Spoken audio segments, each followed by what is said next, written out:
بسم اللہ الرحمن الرحیم اذ قالت امرأة عمران رب انی نذرت لك ما في بطنی محررا فتقبل منی انك انت السمیع العلیم فلما وضعتها قالت رب انی وضعتها انثى والله اعلم بما وضعت وليس الذكر كالانثى وانی سمیتها مریم وانی اعیذها بك وذریتها من الشیطان الرجیم فتقبلها ربها بقبول حسن وأنبتها نباتا حسنا وكفلها زكريا كلما دخل عليها زكريا المحراب وجد عندها رزقا قال يا مريم أنى لك هذا قالت هو من عند الله إن الله يرزق من يشاء بغير حساب هنالك دعا زكريا ربه قال رب هب لي من لدنك ذرية طيبة إنك سميع الدعاء صدق الله العظيم 34 نمبر آیت سے لے کر 38 نمبر آیت تک آج کا ہمارا درس ہوگا۔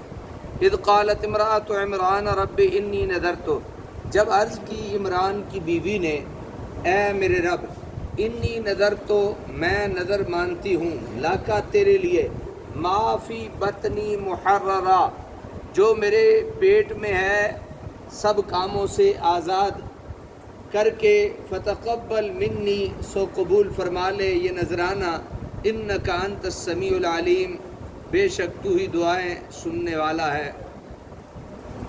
فلما وضعتها قالت رب انی وضعتها انثى، پھر جب اس نے جنا اسے تو حیرت و حسرت سے بولی اے رب، میں نے تو جنم دیا ایک لڑکی کو، واللہ اعلم بما وضعت، اور اللہ تعالیٰ خوب جانتا ہے جو اس نے جنا، ولیس الذکر کالانثی، اور نہیں تھا لڑکا جس کا وہ سوال کرتی تھی مانند اس لڑکی کے، وَإِنِّي سَمَّيْتُهَا مریم، اور ماں نے کہا میں نے نام رکھا ہے اس کا مریم، وَإِنِّي أُعِيذُهَا بِكَ وَذُرِّيَّتَهَا مِنَ الشَّيْطَانِ الرَّجِيمِ، میں تیری پناہ میں دیتی ہوں اسے اور اس کی اولاد کو شیطان مردود کے شر سے۔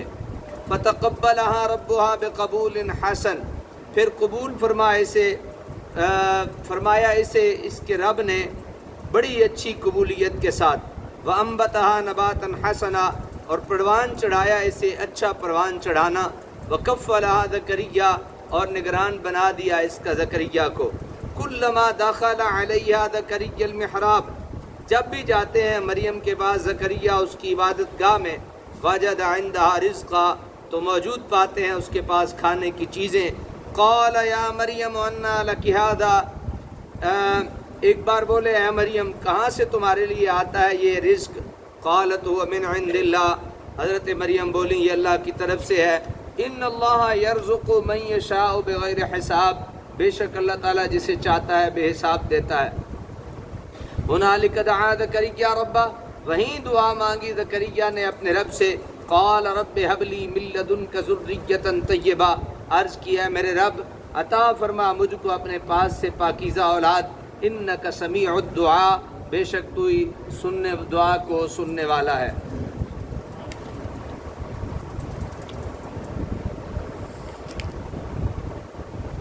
یہ کہنے والی عمران کی زوجہ اور حضرت مریم کی والدہ ہیں۔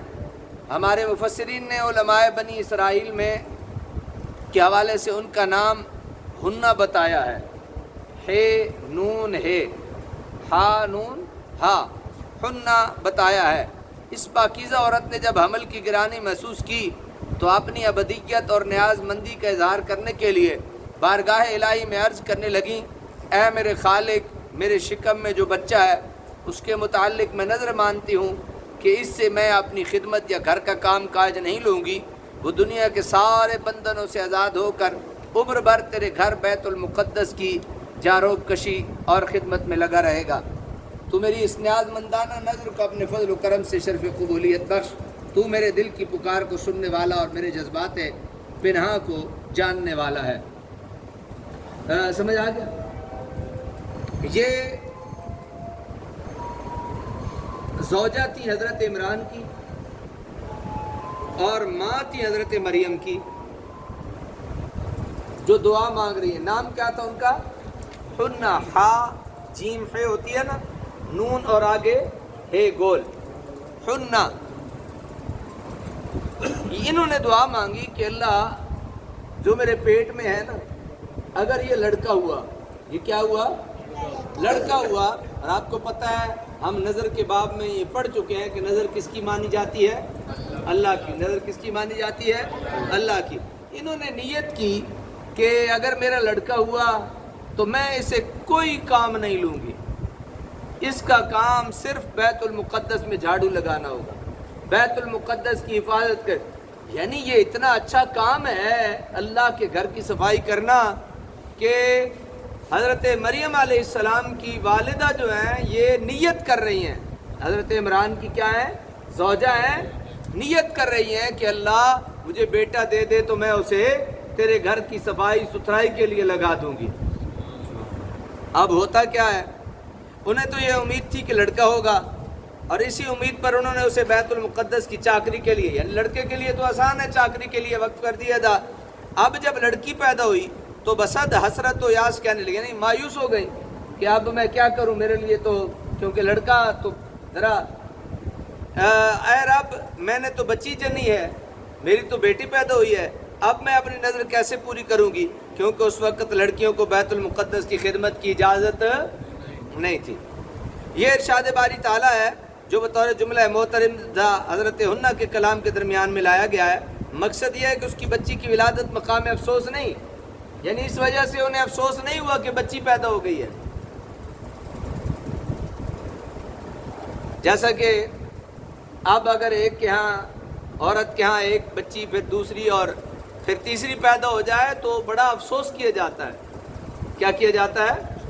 تو حضور سیدی ضیاء الامت رحمۃ اللہ تعالی نے لکھا یہ افسوس اس وجہ سے نہیں تھا کہ بچی کی ولادت پہ، بلکہ اس وجہ سے تھا کہ میں نے تو نظر مانی تھی کہ یہ بیت المقدس کی صفائی کرے گا، لڑکا ہوگا، اب لڑکی ہو گئی، اب میں کیا کروں، میری نظر کیسے پوری ہوگی۔ مقصد یہ ہے کہ اس کی بچی کی ولادت مقام افسوس نہیں، جس لڑکے کی آرزو تم کیا کرتی تھی وہ اس بچی کا کیا مقابلہ کر سکتا ہے؟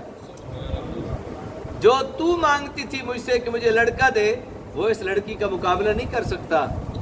اللہ نے جو مقام، جو عزت، جو شرف اسے بخشنی ہے وہ اس کے مقدر میں کہا، جو ہم نے تم کو مرحمت فرمائی ہے اس کی ذات سے برکت و رحمت اور ہدایت کی جو کرنیں پھوٹیں گی، اس مریم کے ذات سے برکت اور رحمت اور ہدایت کی جو کرنیں پھوٹیں گی وہ تو ایک عالم کو منور کر دیں گی۔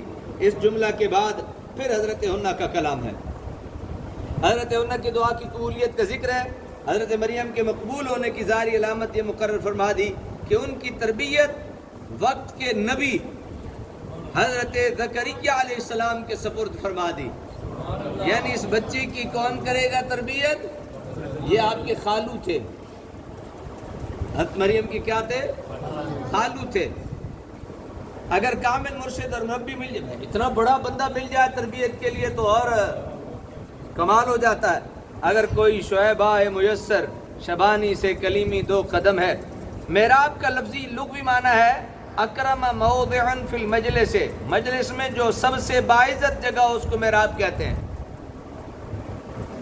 مسجد ہے نا، مسجد میں جو سب سے باعزت جگہ ہے وہ محراب ہے۔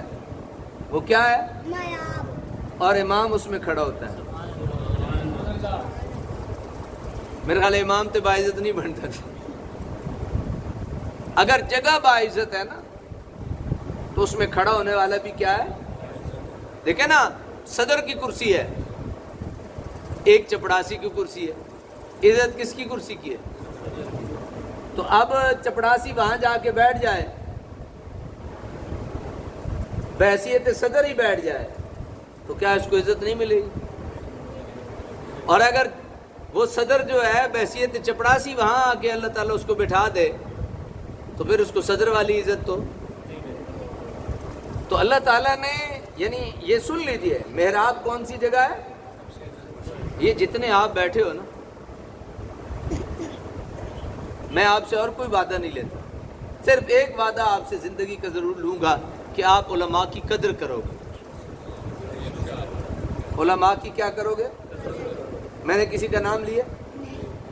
آپ علماء کی کیا قدر کرو گے؟ عزت کرو گے، اور کبھی اپنے دل میں علماء کا کھوٹ نہیں لاؤ گے۔ ساڈا کوئی پتہ کو نہیں کیڑے ویلے مک جاوے، زندگی ابھی رہتی ہے، قیامت ابھی قائم نہیں ہوئی، کوئی آگے کوئی پیچھے. لیکن ایک بات یاد رکھنا، کبھی علماء کی ناقدری اور علماء کا دل میں کھوٹ نہ رکھنا. بس یہ میرا ایک آپ کو مفید مشورہ ہے. جو سطح زمین سے کچھ بلند بنایا جاتا ہے اور جس میں جانے کے لیے سیڑھیوں کی ضرورت پڑتی ہے، ہیکل سلیمانی کے ارد گرد ہیکل کے خادموں اور چلہ کشوں کے لیے جو کمرے بنے ہوئے تھے، انہی میں سے ایک میں حضرت مریم مشغول عبادت رہا کرتی تھی.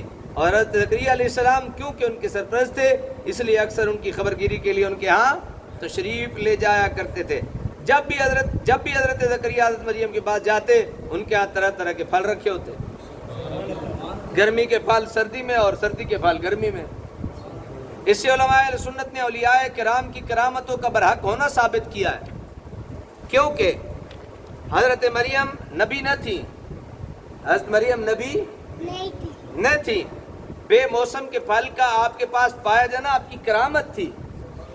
صرف معتزلیوں نے کرامت اولیاء کا انکار کیا ہے، اور آج بھی کئی ان کے ہم نوا اہل سنت ہونے کا دعویٰ کرنے کے باوجود کرامات کا انکار کرنا اپنے علم کا کمال سمجھتے ہیں.